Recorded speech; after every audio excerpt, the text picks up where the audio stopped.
Para continuar con nuestro programa académico, tengo el honor de presentarles a la doctora Adriana Monroy Guzmán. Ella es especialista en medicina interna con doctorado en ciencias de la Universidad de Texas. Ella actualmente está en la unidad de medicina experimental de la Facultad de la Medicina en el Hospital General de México. Les pido un fuerte aplauso para ella.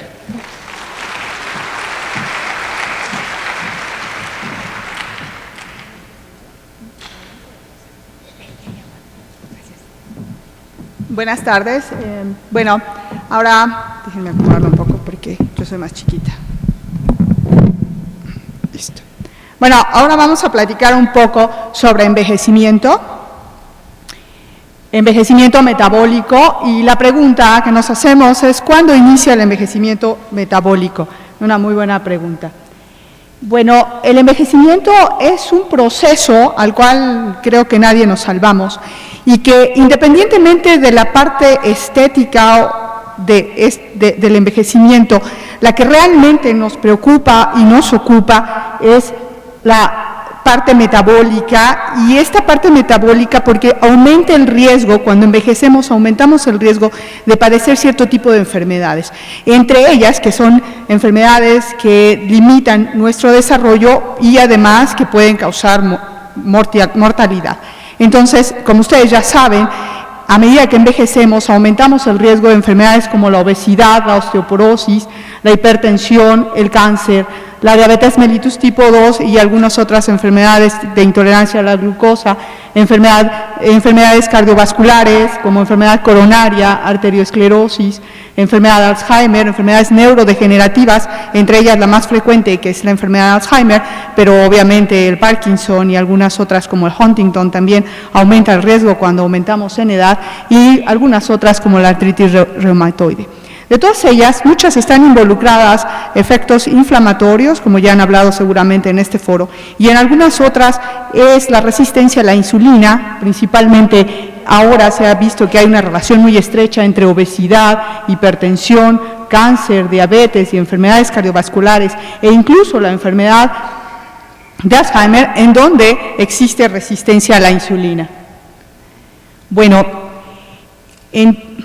en cuanto a la resistencia a la insulina o a la sensibilidad a la insulina y a la forma en que manejamos los glúcidos los seres humanos, no es un secreto para nadie. Esta gráfica nada más la estoy presentando para ejemplificar algo que nosotros ya sabemos, que a medida que envejecemos disminuimos nuestra capacidad para manejar los glúcidos. ¿Qué quiere decir esto?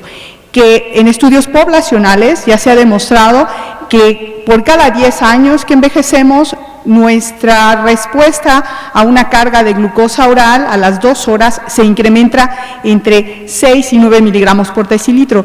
Y si hablamos de la glucosa en ayuno, entonces por cada 10 años que envejecemos incrementamos nuestra glucosa entre 1 y 2 miligramos por decilitro. Pero entonces, ¿qué sucede en el envejecimiento? ¿Qué es lo que está pasando? ¿Por qué estamos estamos disminuyendo nuestra sensibilidad? Hay una menor secreción de insulina. ¿Cuál es el problema que nos está llevando a esto? Entonces, algunos autores, hay estudios ya muy antiguos, la gente que trabaja en el área, como Riven, que fue el que describió el síndrome metabólico, o como De Fronzo, o como Gerald Schulman, han hecho estudios desde hace mucho tiempo. Yo creo que los más antiguos vienen de los años 70, en donde ellos lo que nos muestran es que es cierto que existe una disminución en la tolerancia a la glucosa, pero en los ancianos, pero a la hora de poder identificar dónde está el problema, existe una cierta discusión todavía abierta de cuál es la causa original. En algunos casos se habla de que en realidad, si nosotros comparamos a sujetos jóvenes con sujetos ancianos, no existe diferencia, que la verdadera diferencia está dada porque a medida que envejecemos aumentamos factores de riesgo. ¿Y cuáles son esos factores de riesgo? Que disminuimos nuestra actividad física, que aumentamos la adiposidad, es decir, aumentamos nuestro peso, y específicamente la adiposidad que está relacionada con resistencia a la insulina, es decir, aumentamos nuestro tejido adiposo visceral más que el subcutáneo. Hay algunos efectos de la edad sobre la acción de la insulina y también tenemos otros factores de envejecimiento como el uso de medicamentos que se contraponen con el efecto de la insulina, la genética, que esa obviamente está aplicada para todos, para jóvenes y ancianos, pero hay algunas personas que su genética los favorece para llegar a edades mayores, enfermedades coexistentes y finalmente lo que se habla de un efecto directo del envejecimiento sobre las células beta. En esto todavía hay también bastante discusión entre si hay una disminución en la secreción de insulina entre los sujetos ancianos o en realidad lo que sucede no es que haya una disminución en la secreción como tal, porque hay estudios en donde se muestra que la secreción puede ser igual entre sujetos ancianos y sujetos jóvenes, sino que en realidad la respuesta a la célula beta ante el reto de unos ciertos niveles de glucosa no se responde igual. Entonces, en realidad, más que un defecto en la cantidad de secreción de insulina del sujeto anciano, parece ser que lo que estamos encontrando es que para el mismo nivel de glucosa, la secreción de insulina del anciano no está llegando a niveles mayores. Bueno, la combinación de todos estos efectos lo que nos va a dar es un incremento en la resistencia a la insulina y una disminución relativa en la secreción de insulina, lo que nos va a dar a una adaptación no adecuada y finalmente lleguemos a intolerancia a la glucosa, diabetes o tal vez también hipertensión, que son efectos relacionados con resistencia a la insulina o incluso cáncer. Ok.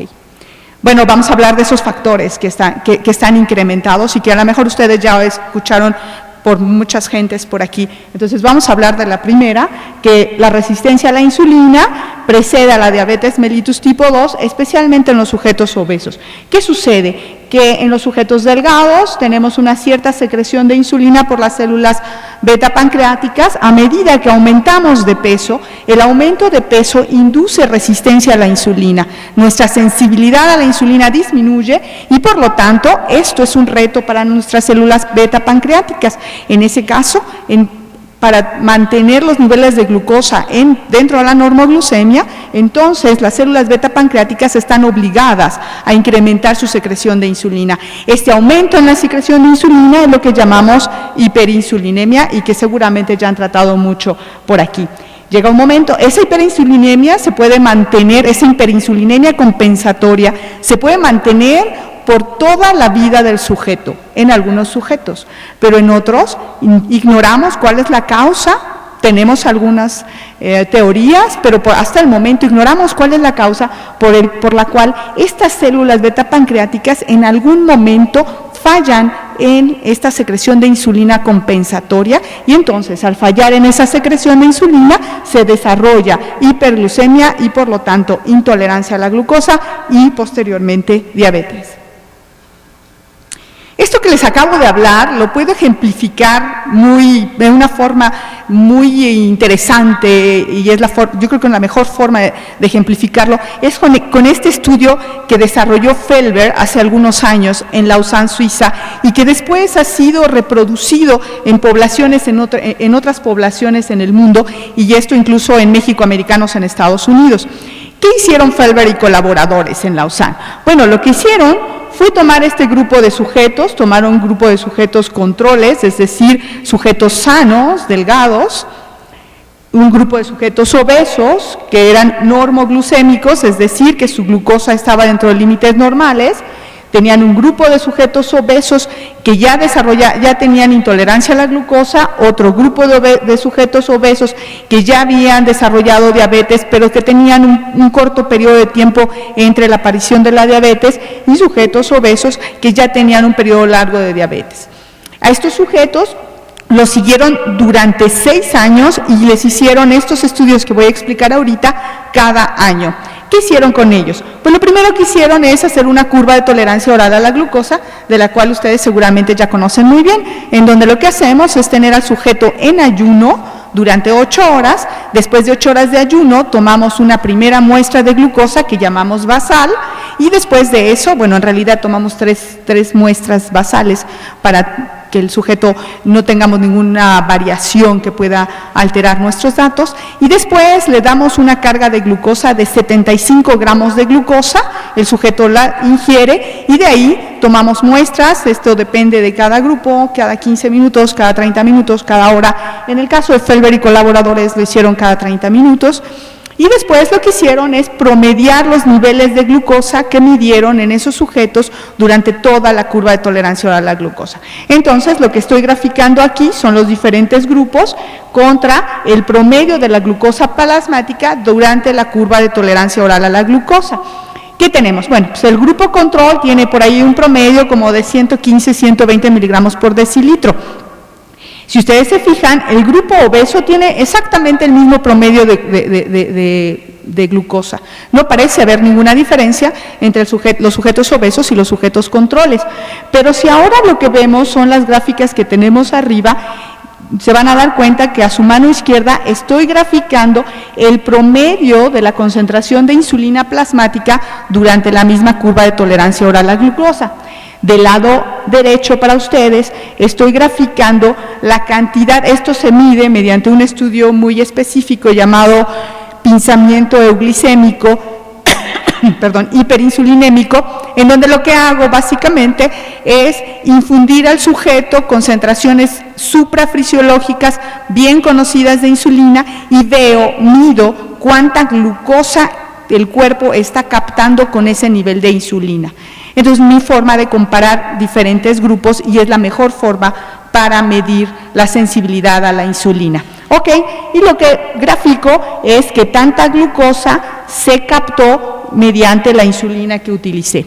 Bueno, pues entonces regresamos a nuestros grupos y si podemos ver, el grupo control tiene un valor cercano a los 60 microunidades por mililitro de insulina. Y si lo comparamos con el sujeto obeso, nos podemos dar cuenta que este sujeto obeso tiene casi el doble del sujeto control.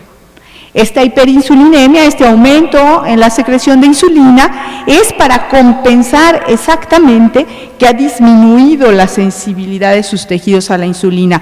Sus tejidos están captando menos glucosa. Si vemos el control, anda como alrededor de los 280 miligramos por metro cuadrado por minuto, y si lo comparamos con el sujeto obeso, este ya llegó a los 200 o un poco abajo de los 200 miligramos por metro cuadrado por minuto. Es decir, ha disminuido su sensibilidad debido a la existencia-resistencia y por ello ha obligado a su páncreas a secretar más insulina para mantener estos niveles de glucosa. ¿Qué sucede cuando el sujeto llega a tener intolerancia? Pues que se incrementan los niveles de glucosa exactamente por eso, porque la secreción de insulina ya llegó a su máximo, la resistencia de insulina también ya llegó a su máximo, y aún con esta secreción de insulina no es capaz este individuo de mantener los niveles de glucosa normales. Aún no es diabético, pero ya no está manteniendo niveles de glucosa dentro de la normalidad. Si vamos al siguiente paso, resulta que el sujeto que ya es diabético, sucede lo que platicábamos hace un momento. La glucosa ya se incrementó por arriba del 200, la resistencia es máxima, pero la secreción de insulina ha decaído. Su páncreas ha sido incapaz de mantener estos niveles de secreción de insulina indefinidamente. Estos son sujetos con insulina alta, estos sujetos que hace poco que diagnosticamos con diabetes, pero a medida que pasa el tiempo, esta capacidad todavía residual de secreción de insulina se pierde hasta que tenemos niveles por debajo incluso de lo normal en insulina, y el sujeto incrementa porque su resistencia no ha cambiado, su resistencia se mantiene como máxima. Esto hace que su glucosa llegue a niveles los más altos posibles. Esto explica un poco, esto es la historia natural de nuestros pacientes con diabetes. Esto explica por qué, a pesar de que el sujeto esté tomando su medicamento religiosamente, llega un momento en que va a requerir utilizar insulina exógena para controlarse, aun cuando sea diabético tipo 2. Entonces decimos